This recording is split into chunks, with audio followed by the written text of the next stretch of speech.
Have you heard about this missing mom case? Cassie Carli, she had been missing. She's a Florida mom, and she's a mom of a 4-year-old daughter, and her ex-boyfriend are sharing custody of their daughter. And she recently was found dead. This case has gotten my attention because there was a text message that was shared allegedly from Cassie on Inside Edition, and her younger sister Rayanne said, "There's no way. There's no way that's from my sister." And I'm going to show you this text because this is a great example of statement analysis. So let me see how I can do this. Oh, I have to do screen share. You can tell I don't know what I'm doing, right? All right, good. So here is the supposed text from Cassie to her family.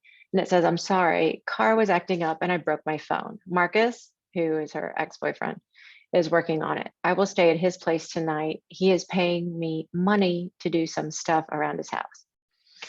Well, Rayanne knows her sister, so it's easy for her to say, "Hey, there's no way this text message is from my sister."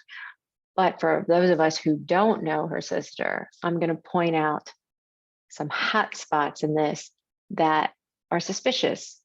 So here's the first one.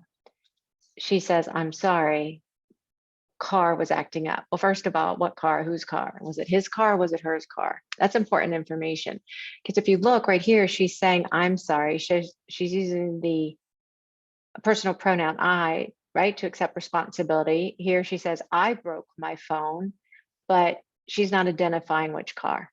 Okay, problem number one. Number two, "I will stay at his place tonight." Okay, we don't talk that way.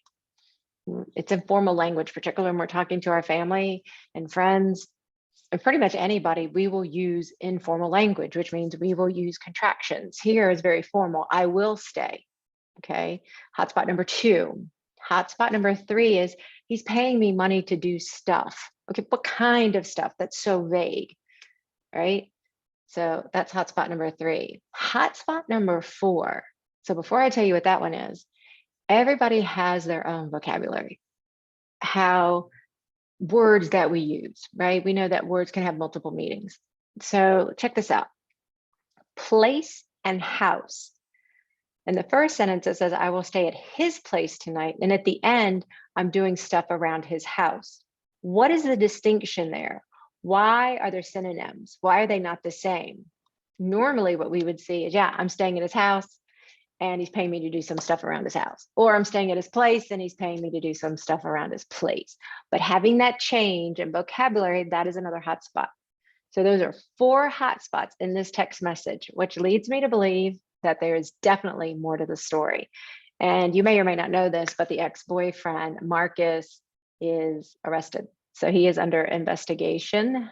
He is not charged with murder, but he is charged with, I think, tampering with evidence. Anyway, stay tuned. It'll be interesting to see how this case unfolds.